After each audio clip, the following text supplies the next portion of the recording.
So,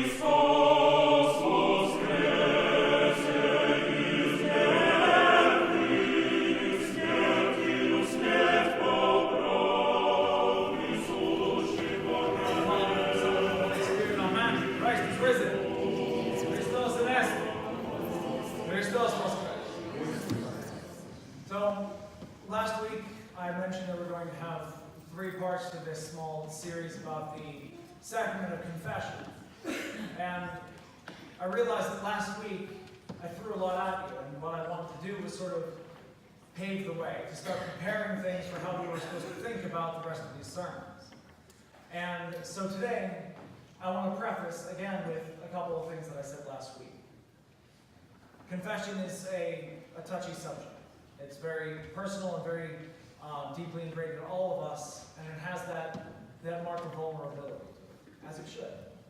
But what I'm saying here is not to point anybody out. It's not to specify anything that anybody has done, and it's not to sort of chastise anyone. I'm not saying any of this because somebody has done wrong.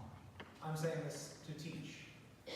My job as a priest may seem that it is, to operate the divine services that I've learned how to do, to lead in prayer. But the bottom line is that my job as a priest is to do nothing except to prepare you to meet God. To make sure that all of our souls are ready, and if I can, to make sure that mine's ready as well. And so that's all I want to do is sort of get everybody along that path by teaching as best that I can. And so I wanted to focus this week on one of the most important parts of confession, which is what exactly is a sin. Because we tend to sort of hyper-focus on the black and white rules, because we're very, very human, and that's the easiest thing to do. If the answer is yes or no, or if this is bad and that's good, we can choose. We can pick and choose and say, yes, I did that, no, I did not. And that's why it's really, really easy and very sort of easy to mark whether or not we've committed the 2 sins that I kind of mentioned last week that aren't really sins. The taking the name of the Lord in vain and eating meat on Fridays. We're not fasting properly. They're not really sins, they're disciplines and things that we're supposed to do to help us. But the reason that we really focus on them is because they have a yes or a no answer. Did you do the thing, yes or no? If it's yes, okay, go to confession. If no, you're fine. And the rest of sin is not nearly that simple. It's not so cut and dry. And that's why it's incredibly hard to sort of figure out where we stand. And so I wanted to, again, sort of make a diagram for you. And this time I got a better marker so I hope everybody can see it. Because there's one easy way to really sort of figure out where we stand in the way of sin. And it's this. It's a line. And the difference between something that's just unvirtuous, something that is sinful, is whether or not you cross it. You have to define the line for yourselves, and that's what's so hard. I, as a priest, bishops, monks, whoever it is who is a spiritual advisor, can never tell you where this line is in your life.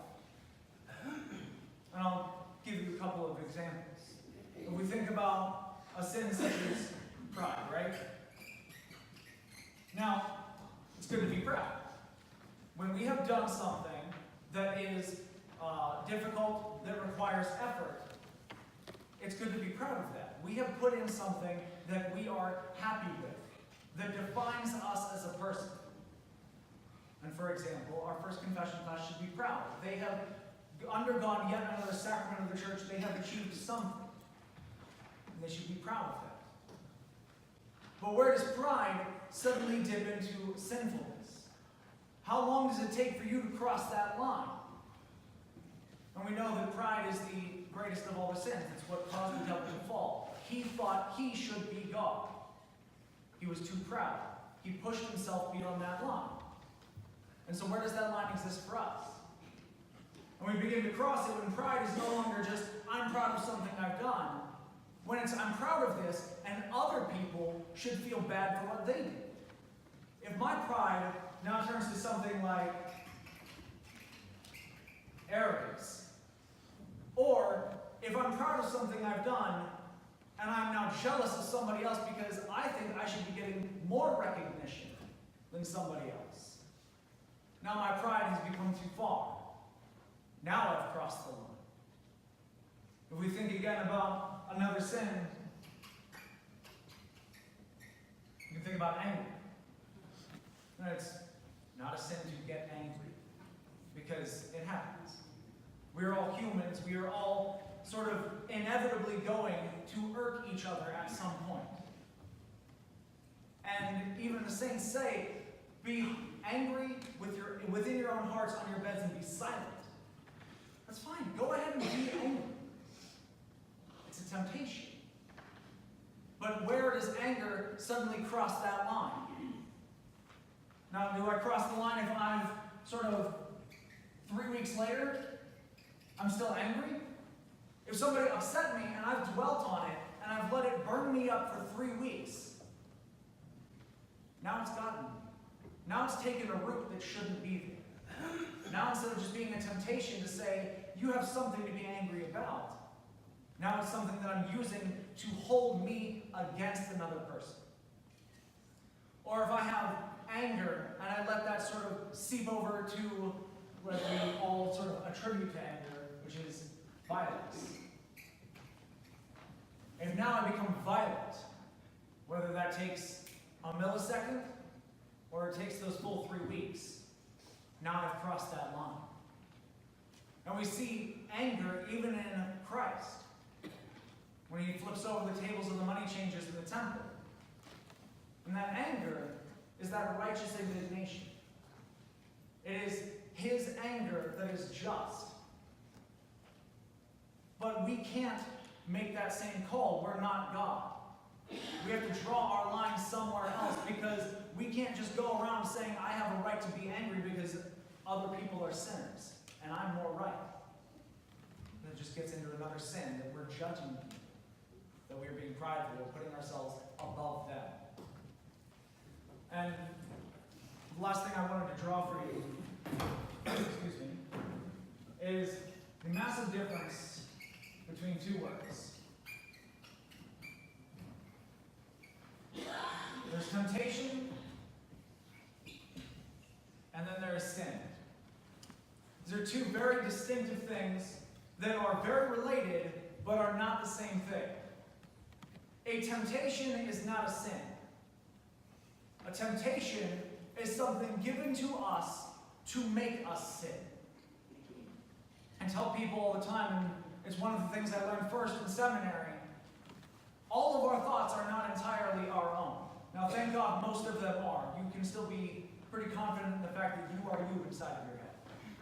However, some of that other stuff bouncing around in there is not all you. It is a temptation or a virtue. If God is trying to push you somewhere that he wants you to go, because you're straying a little bit off, that is something virtuous. It's not from you, it's a direction.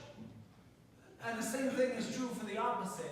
There are times when you will have that temptation rise in you. It is not entirely you. It is something trying to make you walk away from God.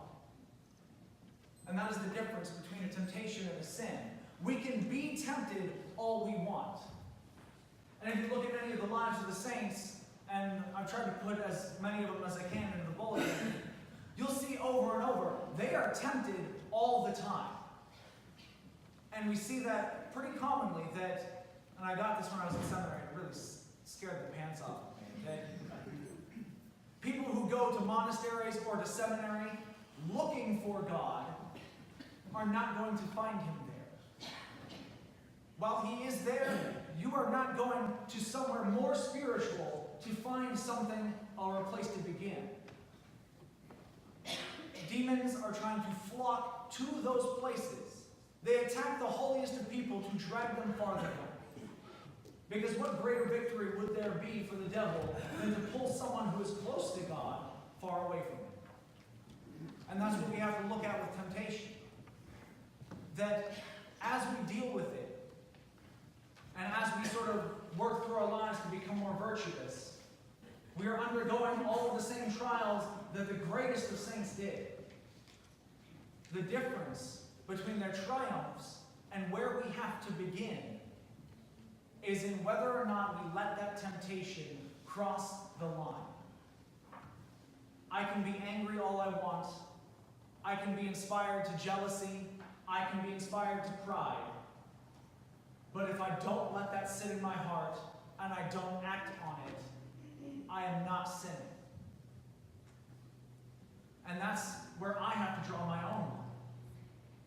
How do I determine what's too far for me? And you have to work at figuring out where your line is in each situation. And this is what I wanted to empower you with today, is the ability to start choosing where your line is. Figure out exactly what your sin is. And if somebody makes you angry, that's fine. You were tempted to anger. But what did you do with that anger? Did you lash out? Did you go and gossip about that person who made you angry? Did you let that sit in your heart and fester? Or did you let it go as quickly as you could? Did you forget? And this is where we begin to spiritually grow. This is where we find ourselves in the path towards confession. Is when we want to come to confession to know what's going on in our lives. To know where we cross that line.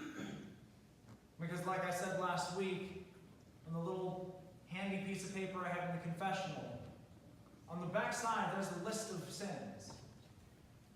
And they're not there for you to check off boxes like you're trying to pick out things at a restaurant. They're there to jog your memory. Maybe I did this thing. Maybe. And that's for you to decide. It's not for me to say, you probably did these things, you should probably say it. And it's not for the church to say, you need to figure out if you've done this sin and when. It's just a tool. It's just a memory. But it's on you to take all of those sins that are listed there and figure out if one of those temptations pushed you across where your line is.